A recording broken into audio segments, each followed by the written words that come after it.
Hey, this is Rodney again, just talking to you about Tesla supercharging and um, this Tesla that I got off Turu from Jeff. This is right, I got this car right here from Jeff off of Turu. And I just want to talk to you guys um, a little bit about Tesla and the Turu app. It's actually really good app.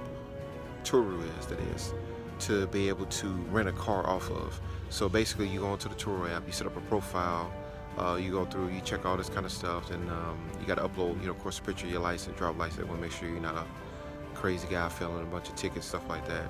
And then you pick a car that you want, you upload your payment. You can actually pay with PayPal, which I did, and or Apple Pay, excuse me, not PayPal, but Apple Pay, and I booked it.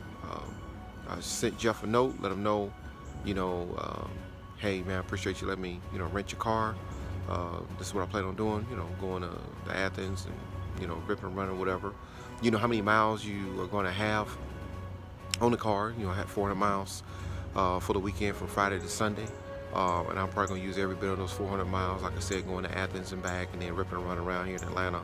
And I'm going to tell you what's pretty cool about it. The price is right. Like I said, it cost me about $218 for the whole weekend.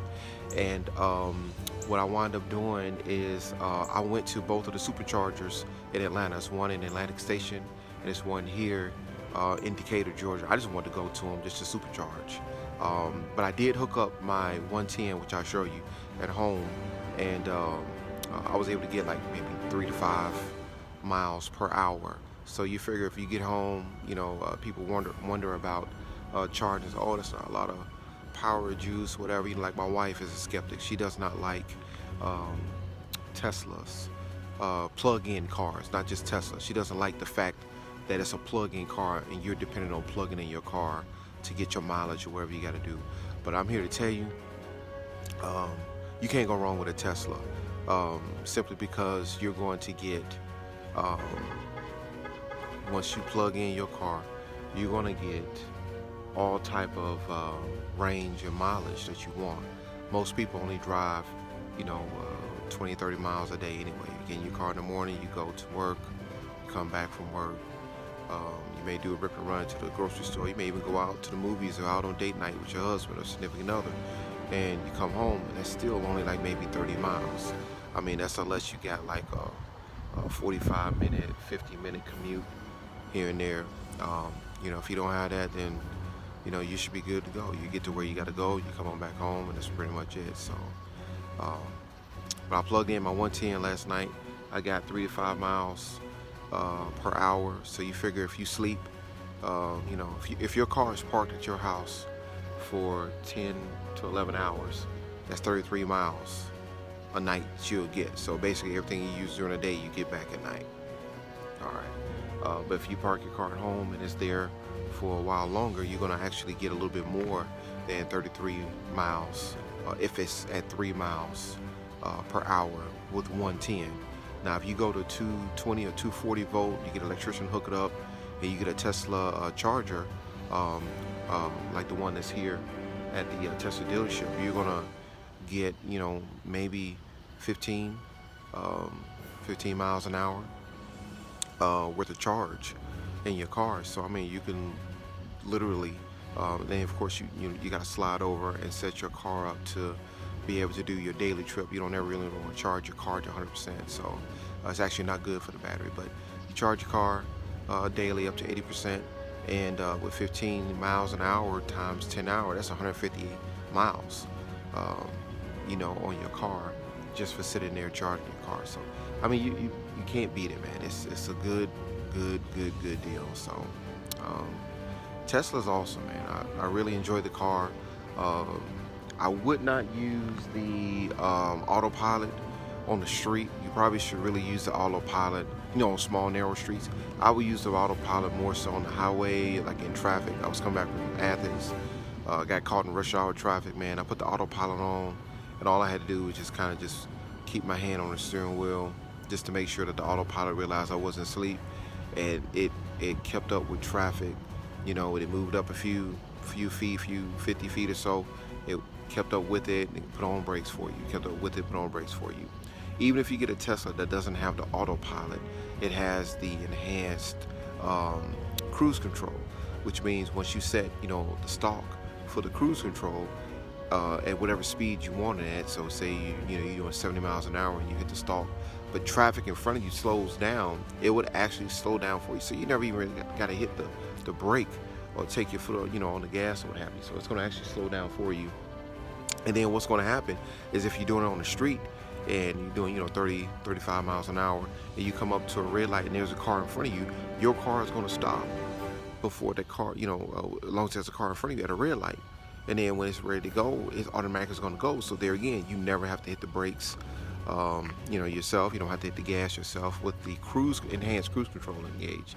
So I mean, those features alone for me are just awesome. Then you think about, you never have to get an oil change, you never have to get a transmission service. You just have to do whatever the manufacturer servicing is for a Tesla, which I don't know, but I had to look up and see. It's just awesome. I mean, it's an awesome car. I rode around. Everybody, ask you questions whenever you stop somewhere.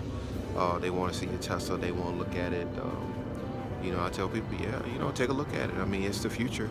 It's a technology that's really good. The self-driving capabilities and the autopilot and enhanced cruise control, and just the features that you have. I mean, somebody used the analogy, it's like driving my iPhone, and that's what it seems like it is to me. So, if you ever wonder about getting a Tesla or get one, another good selling points to me for a Tesla is, especially if you get a Model S, or even if you get a Model 3, but Model S especially, is the free supercharging.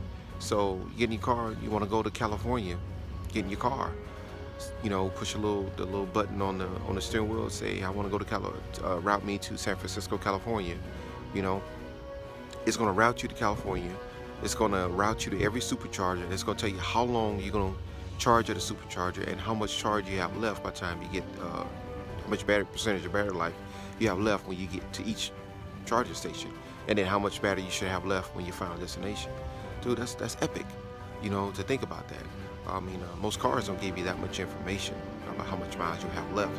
They'll just give you a countdown of estimated mileage that you currently have based on the fuel in your car. So that's actually pretty good. But the Model 3, you have to pay for supercharging. But I mean, you could probably supercharge. I don't know exactly what the number is, but from almost E on your battery, you probably could supercharge, $4 maybe. I'm just guesstimating, whatever that price is. So, I mean, that's not bad when you think if you got to stop 4 times between here and Chicago, if you leave home with a full charge, and you got to stop, 3 or 4 times in Chicago, you're talking about going to Chicago for $12. From here in Atlanta, Georgia to Chicago for $12. That's epic. You can't beat that. All right, that's actually really, really, really good. So, I mean, yeah, Tesla with the infrastructure, with the superchargers, Tesla with the with the service that they have, with new technology, with new cars. You think this car company, man, is less than 10 years old, and they're doing it. They're really 10, 12 years old, but they're really doing it as far as the car business goes. ICE cars or or the big three automotives, man, they need to be terrified of what Tesla is doing, because once people get over that range anxiety of cars, they're really going to buy more. Tesla's getting close to 10,000 superchargers around the world. Tesla is, doing a lot of stuff when it comes to customer satisfaction. They got the Model S, the Model X, the Model 3.